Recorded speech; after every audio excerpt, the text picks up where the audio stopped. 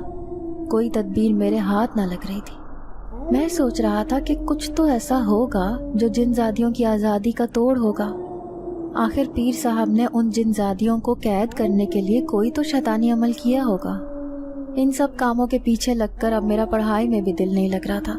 University جا کر بھی میں اسی بارے میں سوچتا رہتا تھا۔ میں انہی سوچوں میں مگن تھا کہ تبھی ایک آدمی آیا اور وہ میرے سامنے بیٹھ گیا۔ میں نے اس انجان آدمی کو دیکھا اور پھر منہ دوسری طرف پھیر لیا۔ مجھے حیرت بھی ہو رہی تھی کہ میں اس شخص کو جانتا بھی نہیں اور وہ میرے سامنے آ کر بیٹھ گیا تھا۔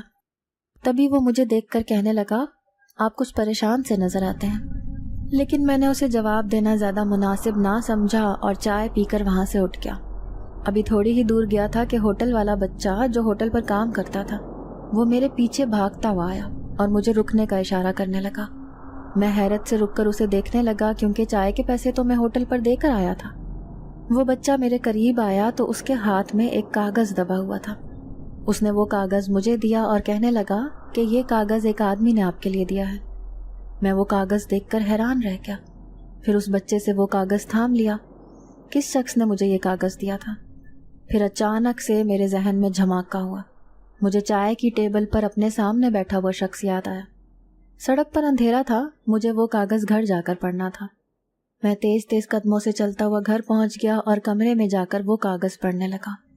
اس کاغذ کی تحریر کچھ اس طرح تھی: میرے دوست، جس کام میں تم لگے ہوئے ہو اس کام میں میں تمہارا ساتھ دینا چاہتا ہوں۔ یوں سمجھ لو کہ اپنی محبت کی خاطر میں تمہاری ہر ممکن مدد کرنا چاہتا ہوں۔ میں جانتا ہوں کہ تم ایک کام کرنا چاہتے ہو۔ وہ خاص کام میرے لیے بھی بہت خاص ہے، کیونکہ اگر تم نے وہ کام کر لیا تو 2 محبت کرنے والے آپس میں مل جائیں گے۔ فقط تمہارا خیر خواہ۔ اس کاغذ کی تحریر پڑھ کر میں شدید حیرت سے دوچار تھا۔ مجھے کچھ سمجھ نہیں آ رہی تھی کہ وہ انجان شخص کون تھا اور مجھ سے کیسے واقف تھا۔ کیا واقعی وہ یہ جانتا تھا کہ میں اس وقت کس مشن پر لگا ہوا ہوں اور یہ کام میرے لیے کتنا ضروری ہے؟ دوسرے دن میں بے قراری سے پھر رات کے وقت اسی ہوٹل پر پہنچ گیا۔ میں شدت سے اس شخص کا انتظار کر رہا تھا، لیکن آج وہ مجھ سے ملنے نہ آیا۔ میں کافی دیر تک بیٹھ کر انتظار کرتا رہا، لیکن آج شاید اس شخص نے نہ آنا تھا۔ میں مایوس ہو کر واپس آیا اور کمرے میں آ کر سو گیا۔ دوسرے دن یونیورسٹی مجھے لازمی جانا تھا۔ یونیورسٹی میں پورا دن مصروف رہنے کے بعد میں یونیورسٹی کی بس کا انتظار کر رہا تھا، جب ایک چھوٹا سا بچہ آیا اور مجھے کاغذ پکڑا کر چلا گیا۔ میرا دل دھک دھک کرنے لگا۔ یقیناً یہ خط اسی شخص کی جانب سے تھا۔ مجھے پورا یقین تھا کہ وہ شخص میری مدد ضرور کرنا چاہتا ہے۔ یونیورسٹی کی بس بھی آ گئی تھی۔ دل تو چاہ رہا تھا کہ اس کاغذ کو یہیں کھول کر پڑھ لوں، لیکن یہ بھی ڈر تھا کہ ساتھ بیٹھے ہوئے لڑکے کی نظر اس خط پر نہ پڑ جائے، تو اس لیے وہ خط چھپا کر جیب میں رکھ لیا۔ جیسے ہی گھر پہنچا تو امی مجھے کھانے پر بلاتی رہ گئی۔ میں انہیں بھوک نہیں ہے کہہ کر اپنے کمرے میں گھس گیا۔ کمرے میں جاتے ہی میں نے خط کو کھولا، اسے پڑھنا شروع کر دیا۔ خط میں تحریر درج تھی: نوجوان، آج یہ پیغام تمہیں اس لیے بھیج رہا ہوں کہ تم جلد از جلد اس کام میں کامیاب ہو جاؤ جو میں اور تم مل کر کرنا چاہتے ہیں۔ اگر تم ان 4 جن زادیوں کو رہائی دلانا چاہتے ہو تو اس سلسلے میں تمہاری مدد کر سکتا ہوں، کیونکہ مجھے معلوم ہے کہ ان جن زادیوں کو قید کرنے کے لیے پیر صاحب نے کیا عملیات کیے تھے۔ اس لیے میں تمہیں اس سلسلے کی پہلی کڑی بتا رہا ہوں۔ جس جن زادی کو تم سب سے پہلے آزاد کرو گے اس جن زادی کا نام تمنا ہے۔ تمنا اپنے قبیلے میں سب سے مشہور جن زادی تھی۔ اس نے کبھی کسی کو تکلیف نہ دی تھی، بلکہ اپنی خوش مزاجی سے اس نے سارے قبیلے والے جنات کے دل جیتے ہوئے تھے۔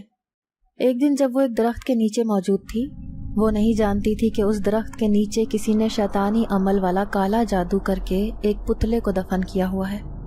جیسے ہی وہ اس درخت کے نیچے کھڑی ہوئی، جادو کا اثر آہستہ آہستہ اس کے جسم میں داخل ہونا شروع ہو گیا۔ پھر اس کے جسم کو جھٹکا لگنا شروع ہوا اور یوں زمین پر گرتے ہی وہ بے ہوش ہو کر اس پیر صاحب کے آستانے پر پہنچ گئی۔ جب قبیلے کے جنات نے اس کی گمشدگی کے بارے میں معلوم کیا تو پتہ چلا کہ اس پیر نے خطرناک عمل کر کے تمنا جن زادی کو اپنی قید میں کر لیا تھا اور اب جادو کے ذریعے وہ اس سے نکاح کر بیٹھا تھا۔ یوں تمنا جن زادی ہمیشہ ہمیشہ کے لیے اس پیر کی قید میں چلی گئی۔ میں تمہیں بتاتا ہوں کہ تمنا جن زادی کو تم نے کیسے آزاد کروانا ہے۔ تمنا جن زادی کا پتلا اس پیر نے اسی درخت کے نیچے دفن کیا تھا۔ جب وہ اس درخت کے نیچے کھڑی تھی تو خطرناک کالے جادو کے اثر کی وجہ سے وہ اس پیر کی قید میں چلی گئی تھی۔ تمہارے قبرستان کے شروع ہوتے ہی جو سب سے پہلا درخت ہے، تمنا جن زادی کا پتلا اسی درخت کے نیچے موجود ہے۔ تم نے رات کے 12 بجے وہاں پہنچنا ہے اور اس درخت کے نیچے موجود زمین کو کھود کر وہ پتلا نکال لینا ہے۔ جیسے ہی تم وہ پتلا نکالو گے، تمنا جن زادی کو اس کی قید سے فوراً رہائی مل جائے گی۔ اس پتلے کو تم نے یوں ہی نہیں چھوڑنا ہے بلکہ اسے جلا دینا ہے تاکہ کوئی اور انسان اس خطرناک کالے جادو کے اثرات میں نہ آ جائے۔ فقط تمہارا خیر خواہ۔ امید ہے کہ تم اس کام کو جلدی سر انجام دو گے۔ مجھے یہ خط پڑھ کر بہت خوشی ہو رہی تھی۔ اس خط میں جس قبرستان کا ذکر کیا تھا 100% وہ درست تھا۔ بے شک ہماری پوری بستی کے لوگوں کا وہی قبرستان تھا۔ اب مجھے جلد از جلد اس درخت تک پہنچنا تھا، لیکن رات کا انتظار بھی کرنا تھا۔ دن تھا کہ گزرنے میں نہیں آ رہا تھا۔ رات کے 12 بجے وہ بھی اکیلے قبرستان جانا۔ اگر امی نے یا گھر میں کسی نے بھی مجھے وہاں جاتا ہوا دیکھ لیا تو شاید مجھ سے وہ سوالوں کے وہ سلسلے شروع ہو جانے تھے جو کبھی نہ ختم ہوتے۔ اس لیے مجھے احتیاط کرنی تھی کہ میرے جانے کی کسی کو بھی خبر نہ ہو۔ رات ہو چکی تھی لیکن مجھے سب کے سونے کا انتظار کرنا تھا۔ امی اور ابو اپنے کمرے میں سکون کی نیند سو رہے تھے۔ میں دبے پاؤں گھر سے نکل آیا۔ میرا رخ سیدھا قبرستان کی طرف تھا۔ قبرستان جا کر مجھے وہ درخت تلاش کرنا تھا جو قبرستان کے شروع ہوتے ہی سامنے تھا۔ اندھیرے میں ویسے ہی سارے درخت ایک جیسے لگ رہے تھے، لیکن میری نظر اس درخت پر تھی جو سب سے پرانا تھا۔ اس پر لگے ہوئے دھاگے اور بندھے ہوئے کپڑے اس بات کی نشاندہی کر رہے تھے کہ لوگ اس درخت کو اپنے عملیات کے طور پر استعمال کر رہے تھے۔ تبھی میں نے اس درخت کے نیچے والی زمین کو کھودنا شروع کر دیا۔ کھرپی میں اپنے ساتھ لایا تھا۔ وہ شخص کوئی بھی تھا، بہرحال میری اتنی مدد کر رہا تھا اور میں کوشش کر رہا تھا کہ اس کی بتائی ہوئی ہدایات پر ہی چلوں تاکہ اپنے مقصد میں جلد سے جلد کامیابی حاصل کر لوں۔ کافی دیر تک زمین کھودنے کے بعد آخر کار میری محنت رنگ لائی۔ کالے رنگ سے بنا ہوا کپڑے کا وہ پتلا مجھے مل گیا تھا۔ اتنے دن تک زمین میں دفن رہنے کی وجہ سے پتلے کی حالت بہت خستہ ہو رہی تھی۔ میں نے جلدی سے اسے باہر نکال کر رکھ دیا۔ خط میں لکھی ہوئی تحریر کے مطابق مجھے اس پتلے کو یوں ہی نہیں پھینکنا تھا بلکہ اسے جلا دینا تھا۔ ماچس میں اپنے ساتھ لایا تھا۔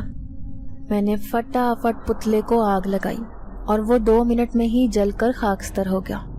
قبرستان سے عجیب عجیب سی آوازیں بھی آ رہی تھیں، لیکن میں نے ان آوازوں پر کوئی غور نہ کیا۔ جلدی سے اٹھ کر واپس آ گیا۔ اب میرا رخ آستانے کی طرف تھا۔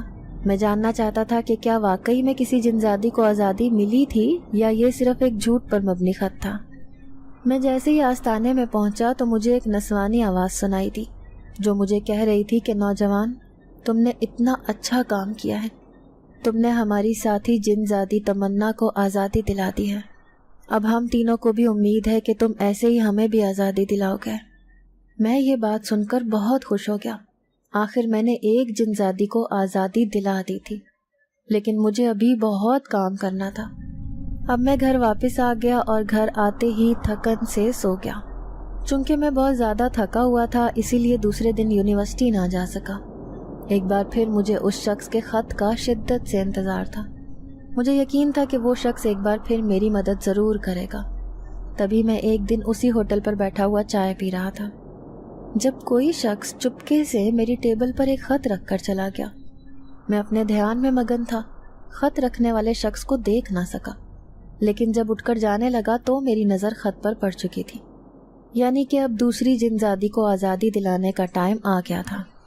خط میں نے اٹھا کر اپنی جیب میں رکھ لیا، پھر گھر آ کر خط کو پڑھنے لگا جس کی تحریر یوں تھی: واہ نوجوان، تم نے تو کمال کر دیا۔ بے شک تم ایک جنزادی کو آزادی دلا کر اچھا کام کیا ہے، لیکن ابھی تمہارا کام ادھورا ہے۔ اب ٹائم آ گیا ہے کہ جنزادی نوشی کو آزادی دلائی جائے۔